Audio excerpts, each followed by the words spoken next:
कैसे हैं आप सब लोग। स्वागत है आपका हमारे YouTube चैनल RS संस्कृत में। आज हम आपके सामने एक नई वीडियो के साथ हाजिर हैं और ये नया प्रश्नोत्तरी है उत्तरामचरितम से रिलेटेड है, उसी की प्रश्नोत्तरी। तो आज इसके भी हम दो पार्ट बनाएंगे, first part and second part. ठीक है, तो आप 30 मिनट की ये लगभग वीडियो होगी, 25-30 मिनट की। तो आप देख लीजिएगा, आपको कैसी लगे तो लाइक करना, सब्सक्राइब मेरे चैनल को कर लेना। तो चलिए शुरुआत करते हैं। पहले क्वेश्चन से पहला ही क्वेश्चन तो उनके रचनाकार ही पूछ लेते हैं। क्या है, 1 minute, just wait and watch.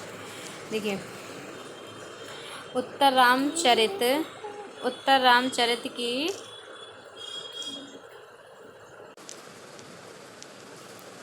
उत्तर रामचरित के रचयिता का नाम क्या है? तो उत्तर रामचरित के रचयिता हैं भवभूति हैं। क्या नाम है उनका? भवभूति हैं।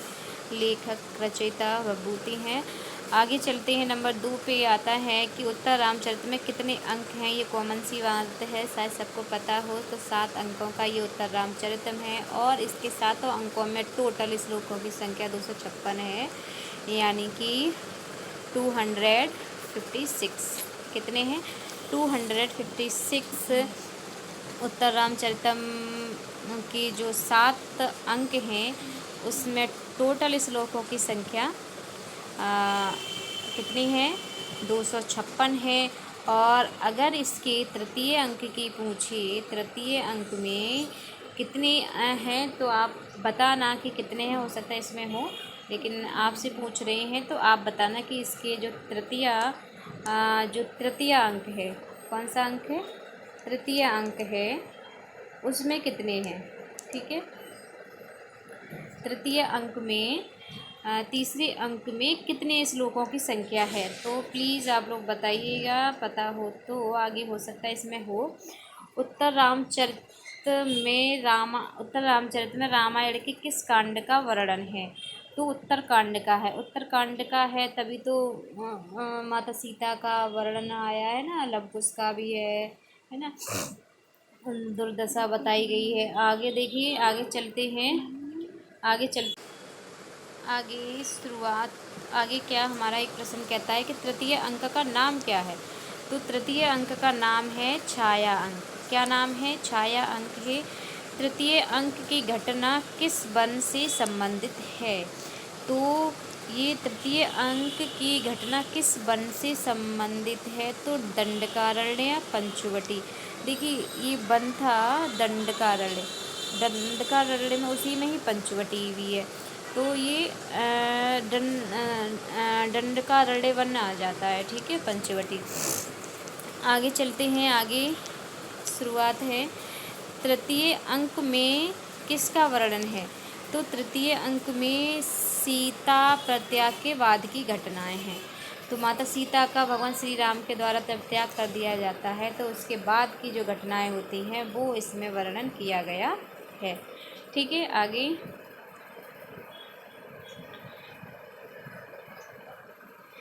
उत्तर रामचरित के उपजीव ग्रंथ क्या है? उपजीव ग्रंथ क्या है? तो पद्म पुराण है और रामायण भी है। ठीक है, देखो, रामायण तो सबको ही ध्यान रहता है कि रामायण है, वाल्मीकि रामायण है, क्योंकि रामायण की ही घटना भगवान श्री राम का वर्णन रामायण में है, तो सबको पता रहता है। लेकिन ये पद्म पुराण में भी इसका वर्णन है। ये क्योंकि अभी उसका किसका पेपर हुआ था? TGT का हुआ था अभी 2021 में, TGT का, है ना। सॉरी, दोबारा लिख देते हैं, है ना। किसका हुआ था? TGT का पेपर हुआ था।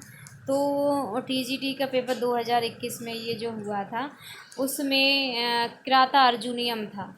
जो किराता अर्जुनियम हमारा ग्रंथ है, उसको सबको पता रहता है कि ये महाभारत पर आश्रित है ना। और वो भी कहाँ से? वन पर्व से। लेकिन पता है इसमें अभी क्या पूछ लिया गया था? शिव पुराण से संबंधित पूछ लिया गया था कि किससे संबंधित है, किससे इसकी जो कथा है वो किससे ली गई है। तो इसलिए आपको कभी कभी ये जो कथाएं रहती हैं जो हमारे इन्होंने लिखी हैं, लेखक उन्होंने जो रचनाएं की हैं, वो हो सकता है दो दो जगह उनके खंड मिलते हों, तो कॉमन सी बात है, ये हमें पता होनी चाहिए। ठीक है, आगे चलते हैं। आगे क्या कहता है कि तृतीय अंक में किन दो नदियों का वर्णन है। तो नदियों का वर्णन शुरुआत में ही मिलता है, और शुरुआत से ही उन्हीं दो नदियों के संवाद से ही तृतीय अंक का प्रारंभ होता है। उन नदियों का नाम होता है तमसा मुरला। तो मुरला तो 4-5 श्लोकों तक ही रहती है, फिर तमसा लास्ट तक रहती है माता सीता के साथ, है ना। तो तो इस तरह से आप रिलेट कर सकते कि जो नदियाँ थी तमसा और मुरला मुरला नाम की। ठीक है, आगे चलते हैं। आगे,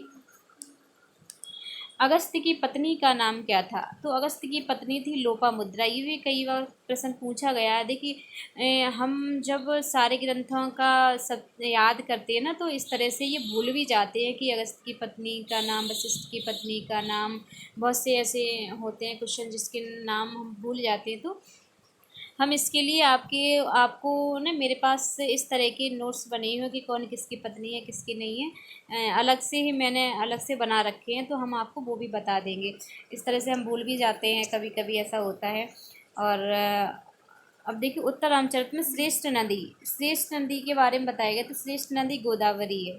ठीक है, गोदावरी नदी है, श्रेष्ठ नदी है।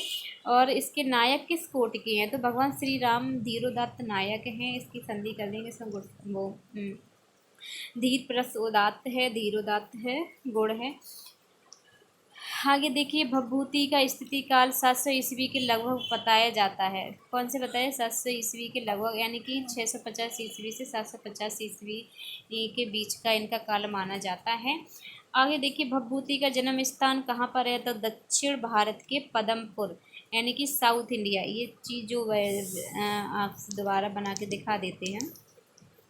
दक्षिण भारत हमारा जो ये एरिया रहती है ना, ये यहाँ से इस तरह से कर्नाटक, केरला, तमिलनाडु, आंध्र प्रदेश, है ना। और आंध्र प्रदेश के बाद ये आता उड़ीसा। तो ये जो एरिया रहती है, ये वाली यहाँ से तेलंगाना वगैरह, यहाँ से दक्षिण भारत के ये पदमपुर के थे। पदमपुर थे, और दक्षिण भारत में पदमपुर एक था, वहाँ के थे। इनके पितामह बोले तो दादा, इनके दादा का नाम क्या था। भट्ट गोपाल इनके दादा थे, और पिता का नाम बोले तो नीलकंठ इनके पिता का नाम था। अब इनको याद आप कर सकते हैं कि इनके पिता का नाम क्या था। इनके पिता का नाम क्या था, और इनके पितामह का क्या नाम था। तो पितामह का नाम यानी दादा का नाम भट्ट गोपाल था, और पिता का नाम नीलकंठ था। तो इस तरह से आप इनके भवभूति के पिता का नाम और दादा का नाम याद कर सकते हैं। भवभूति की कृतियाँ कौन सी हैं। तो उत्तर रामचरितम, ये तो पता है, इसी का तो हम पढ़ ही रहे हैं। ये नाटक है। 7 अंकों वाला महावीर चरितम है, मालती माधवम है ना। इस तरह से ये पढ़ सकते हैं, इनको याद कर सकते हैं कि इनकी 3 ही कृतियाँ हैं। कितनी कृतियाँ हैं, ये 3 कृतियाँ इनकी हैं, और 3 कृतियाँ हैं इनकी ये। तो इस तरह से उत्तर रामचरितम, महावीर चरितम, मालती माधवम, ये 3 इनकी कृतियाँ हैं। इसमें ये नाटक है। इस तरह से इनको याद कर सकते हैं। आगे, भवभूति का अंगी रस क्या है। भवभूति एक का जो अंगी रस है, करुण रस है। तो देखिए, उत्तर रामचरित में पूरे में करुण रस ही मिलता है। उत्तर रामचरितम में पूरे तृतीय अंक में तो पूरा ही करुणा रस है। उनकी भगवान श्री राम की करुण वृथा का वर्णन किया गया है ना। भभूति में जो करुण दशा को उनका वर्णन किया, वाकई में आंखों में आंसू आ जाते जब उनकी कहानी सुनते हैं, देखते हैं उनके बारे में। वो कैसे माता सीता को याद कर करके रोते हैं। आगे, रीति एवं गुण। भगवान जो इसमें उत्तर रामचरित में किस रीति का प्रयोग हुआ है, किसका नहीं। वैदर्भी रीति है, गौड़ी प्रसाद है गुण। आगे है, कितने छंदों का प्रयोग किया गया है उत्तर रामचरितम। तो कुल 19 छंदों का प्रयोग किया गया है। उत्तर रामचरितम में नायक नायिका तो सबको पता रहता है। उत्तर रामचरितम में नायक नायिका कौन है, भगवान श्री राम और माता सीता। आगे चलिए। आगे,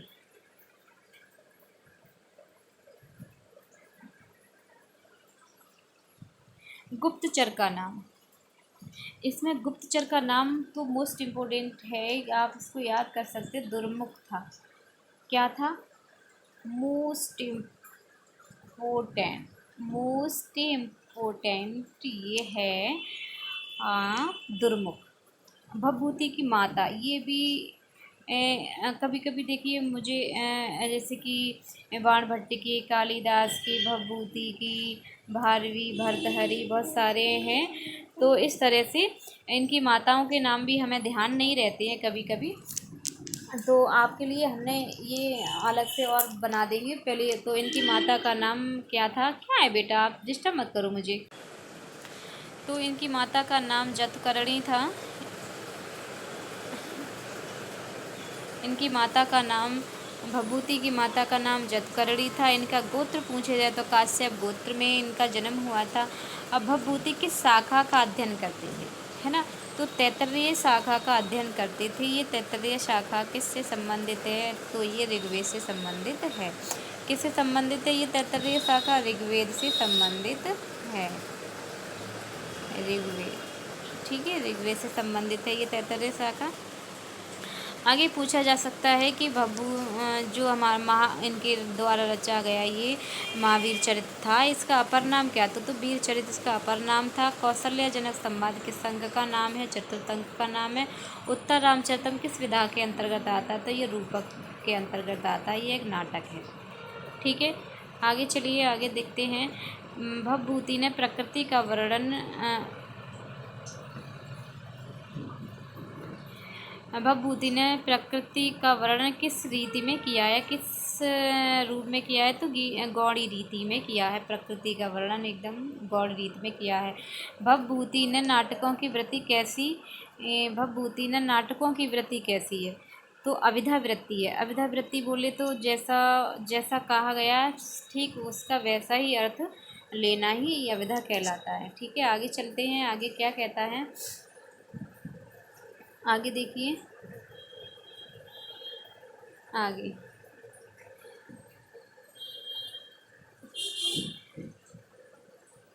किस अलंकार का प्रयोग हुआ है? किस अलंकार का प्रयोग हुआ? किसमें? उत्तर रामचरितम में किस अलंकार का प्रयोग हुआ है? उत्तर रामचरितम में किस अलंकार का प्रयोग हुआ है? तो हुआ है उपमा अलंकार का प्रयोग हुआ है। उत्तर रामचरित का प्रमुख अंक कौन सा? तृतीय अंक प्रमुख अंक माना जाता है। पृथ्वी से उत्पन्न होने के कारण माता सीता को क्या कहा गया है? सरला कहा गया। ये भी प्रश्न पूछा गया है, मोस्ट इम्पोर्टेंट क्वेश्चन है, IMP इम्पोर्टेंट क्वेश्चन है, इम्पोर्टेंट क्वेश्चन है, इम्पोर्टेंट क्वेश्चन है। ठीक है, आगे चलते हैं। स्नेहम दया च सौख्यम च, यह कथन किसका है? ये भगवान श्री राम का कथन है। भगवान श्री राम स्नेहम दया च सौख्यम च, ये कथन उनका है। तृतीय अंक का वर्णन किस स्थान का है? पंचवटी का है। ठीक है, आगे चलते हैं।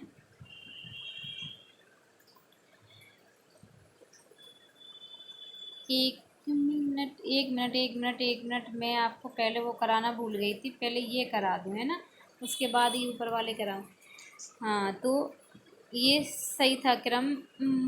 तो इसमें क्या कह, मोहि मोहि राम भद्र से जीवम, मोहि मोहि राम भद्र से जी, ये रिक्त स्थान करने के लिए आ सकता है कि ये जैसे मोहि मोह दे दिया उन्होंने, ठीक है, मोहि मोहि दे दिया और दो बार मोह मोह लिख के फिर यहाँ डैश करके जीवम लिख देते हैं। ठीक है, ये आपको ये भरना, अगर आपको ये पंक्तियाँ याद रहेंगी तो आप भर सकते हैं रामभद्र से जीवन।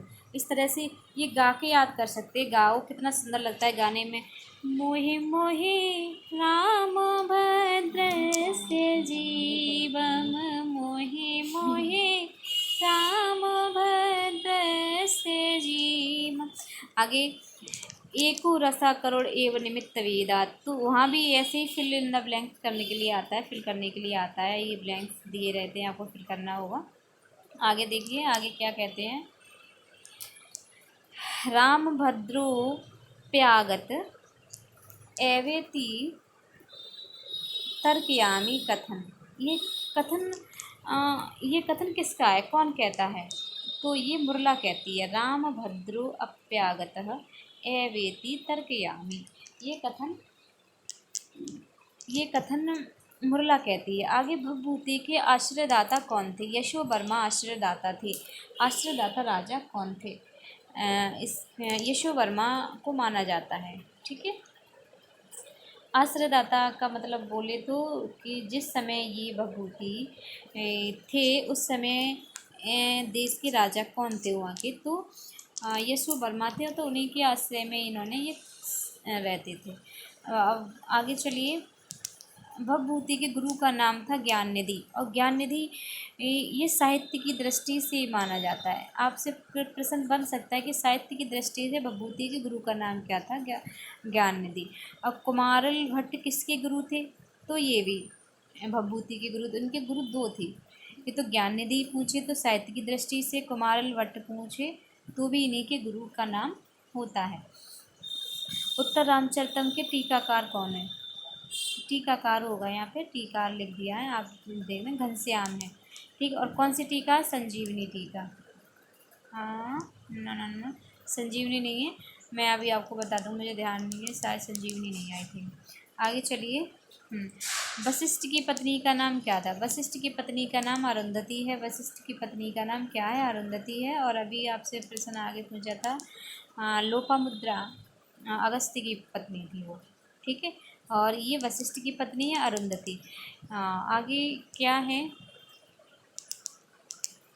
यथा कार्य हानि न भवति तथा कार्यम कथनम, तो ये कौन कहती है, यथा कार्य हानि न भवति, यथा कार्य हानि न भवति तथा कार्यम, अगर आपकी कार्य कोई हानि नहीं होता है तो वैसा काम जैसी आपकी, जैसे कहते नहीं है जैसी आपकी मर्जी है ना, जैसे उससे क्या कहते हैं, भगवान श्री राम और वासंती की जब वन में पंचवटी में जब वार्तालाप होती है तो भगवान श्री राम कहते हैं कि अब मुझे चलना चाहिए, तब वो कहती है वासंती कि यथा कार्य हानि ना भवती, अगर आपके कार्य की हानि नहीं होती तो आप रुक सकते हैं या जा सकते हैं, इस तरह से वो उनसे कहती है।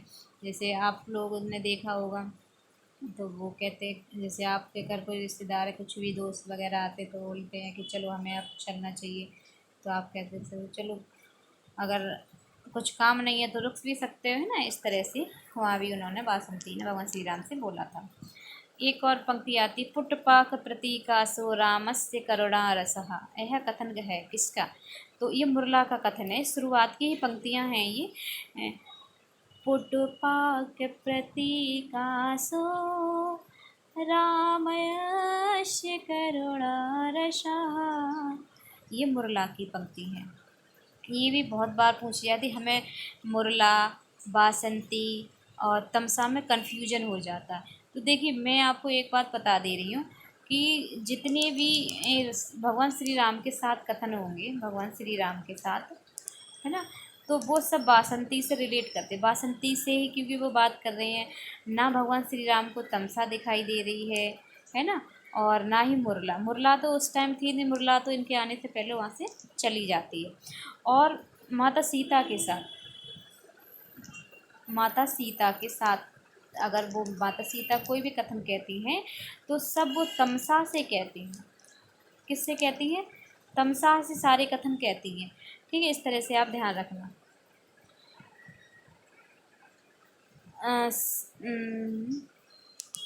आगे, सीता को आदर्श रहने का वरदान किसने दिया था, यानी कि भागीरथी ने दिया था, भागीरथी ने ही दिया था कि तुम पृथ्वी, वो जब डरती है ना कि कैसे जाऊँ पृथ्वी, तो उनको ना एक धोखे से लाया गया था माता सीता को, कहते हैं कि चलो कि उसकी 12वीं वर्षगांठ थी तो उन्होंने कहा तुम अपने कुलदेव हैं जो तुम्हारे भगवान सूर्य हैं उनकी आराधना करो बस, और उनको अर्घ वगैरह दो, जल चढ़ावा ना, इस तरह से। तब वो आती हैं तो फिर कहती मैं पृथ्वी पे जाऊंगी तो कैसे, तो उन्होंने उनको ना अदृश्य होने का वरदान दिया था कि तुम अदृश्य रहोगी, तुम्हें कोई देख नहीं सकता, ठीक है। आगे चलिए। करुणस्य मूर्ति रथवा शरीरणी, किसने किसके लिए कहा था, तो करुणस्य मूर्ति रथवा शरीरणी, यह मानो करुणा ने ही ये वो इस तरह से तमसा ने ये कथन किया जानकी के लिए, यानी माता सीता के लिए। तो देखिए कि इस कथन में क्या कहा गया, जो देखिए माता सीता को जब आखिर वन में रहने के लिए छोड़ दिया गया था तो बहुत दुबली पतली हो गई थी, तो वो कहती हैं कि उनको शरीर देख के जब वो उन्होंने देखा कि माता सीता आ रही हैं, तमसा ने देखा, तो अब आप लोग ये सोचो कि तमसा को कैसे पता था। तो तमसा को तो देखिए, तमसा को लोपा उन्होंने बता ही दिया था। लोपा उन्होंने उससे क्या कहते हैं, मुरला ने बताया था। और उधर मुरला को लोपा मुद्रा भेजती है कहने के लिए कि उन्हें गोदावरी से इस तरह से, यानी इस तरह से एक दूसरे को पता चलता है। तो क्या रहता है कि वो कहती हैं कि देखिए ऐसा लगता है कि वो बहुत दुबली पतली थी। तो उनको देख के ये कह रही थी कि मानो ऐसा लग रहा है कि ये जो उनका जो शरीर है तो वो करुणा रूपी मूर्ति बनी हुई है।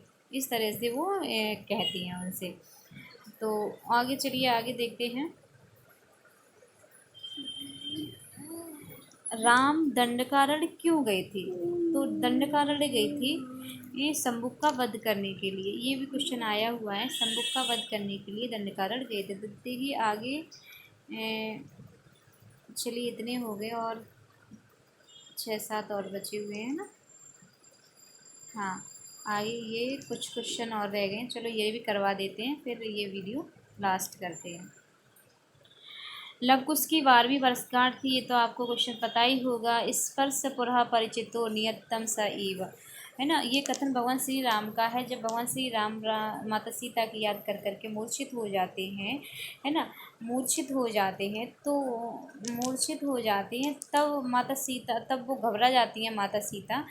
तो वो तमसा कहती है माता सीता से कि आपके अलावा उनको कोई नहीं वो कर सकता, आप इनको उठाइए जाके। तो वो उन्हें दिखाई तो देती नहीं है, हालांकि तब वो उनको स्पर्श करती, तब वो कहते हैं कि ऐसा लग रहा है कि ये जो परिचित ही जो स्पर्श किसी ने मुझे छुआ, वो ऐसा लग रहा है कि जाना पहचाना है पहले इसका ही, है ना। तो इस तरह से, तो इसमें एक वर्ड आया उल्लापहा। उल्लापहा का मतलब होता है विलाप करना। लोपामुद्रा गोदावरी से अपना संदेश कहने को किसे भेजती है? तो देखिए, लोपामुद्रा गोदावरी से अपना संदेश, तो अब आप सोचोगे कि जो लोपामुद्रा मुरला वगैरह ये वन में रहते थे, है ना। तो अब माता सीता किसके पास थी? माता सीता थी, माता सीता किसके पास थी? भागीरथी गोदावरी के पास, ठीक है। भागीरथी गोदावरी के पास थी। तो गोदावरी के पास, ठीक है, गोदावरी के पास थी, है ना, गोदावरी के पास थी। तो इसलिए वो मुरला को भेजती है संदेश कहने के लिए कि आज वन में आएंगे भगवान श्री राम। तो इसलिए वो भी उन्हें मिला सकती। इस तरह से भाई उनका भी रहा होगा, है ना। आगे दी उत्तर रामचरितम में वारणा नाम विजेता किसके लिए कहा गया है? तो गज के लिए कहा गया है। वही गज था जो माता सीता ने, जिसको छोटे में पाला पोसा और बड़ा किया था जब वो उस समय भगवान श्री राम के साथ आई थी। एक और यहाँ पंक्ति एक और दी हुई है कि प्रसवः खलु प्रकर्ष पर्यंतः स्नेहस्य, किसने किसके लिए कहा है? तो ये तमसा ने सीता से कहा है। किसने कहा? हमने बोला ना, तमसा। जब भी तमसा का कोई कथन आया तो माता सीता को डायरेक्टली लगा, क्योंकि सारे कथन इनसे कि जो संतान होती है ना, वो स्नेह की ही चरम सीमा होती है। आपके भी संतान का ही प्यार होता है, वो आपको जोड़े रखता है। आगे देखिए, ददतुः तरवः पुष्पे रघफलस्य मदस्यतः, ये कौन किसके लिए कहता है? ये किसका स्वागत करने के लिए? इस तरह से वो वन के जो पेड़ पौधे होते हैं उनसे वो कहती है। तो कौन? वासंती कहती है। भगवान श्री राम जब वन में जाते हैं तो इस तरह से उनका स्वागत के लिए वो कहती हैं कि आप फूल बरसाइए, पुष्प दीजिए, है ना, जो फल दीजिए, तो मुझे भगवान श्री राम का स्वागत करना है ना। तो इस तरह से वो वासंती कहती हैं। माता सीता के प्रत्यारोही वनवास के कितने दिन व्यतीत हो गए थे? तो 12 वर्ष व्यतीत हो गए थे। भवभूते शिखरणी निरर्गर तरंगड़ा, यह किसने किसके लिए कहा है? ये क्षेमेंद्र ने कहा है। किसके लिए? भवभूति के लिए, उनकी शिखरणी छंद में प्रशंसा करने के लिए उन्होंने भवभूति की शिखरणी छंद की प्रशंसा के लिए उन्होंने, क्षेमेंद्र ने भवभूति के लिए ऐसा कहा है कि भवभूते शिखरणी निरर्गर तरंगड़ा, ये कहा गया है। अब देखिए आगे चलते हैं। राम की बहन बहनोई कौन थी? तो आपको सबको पता है, शांता थी, ऋषिशृंग्या थी। ठीक है। अहो उत्खातित अहो उत्खातित मिदानी में परित्यागा शल्यम, यह कथन किसका है? माता सीता का है। माता सीता का है यह कथन। ठीक है। अहो उत्खातित इदानीं में परित्यागा शल्यम, है ना। तो पदवाक्यम प्रमाणज्ञ, यह किसके लिए कहा गया था? भवभूति के लिए कहा गया है। पदवाक्य प्रमाणज्ञ, पदवाक्यम प्रमाणज्ञ, ये किसके लिए कहा गया है? तो भवभूति के लिए। चंद्रकेतु के पिता का नाम, चंद्रकेतु के पिता का नाम लक्ष्मण था। आगे देखिए, व्याकरणात्मक टिप्पणी है कुछ। नहीं हो रहा है ये, वो एक मिनट, चलिए ये नहीं हो रहा है तो मैं इसको फिर बाद में आप लोगों के लिए करा दूँगी। तो आई होप आपको ये वीडियो अच्छी लगी हो तो प्लीज़ बताइए। चलिए तब तक के लिए नमः संस्कृताय।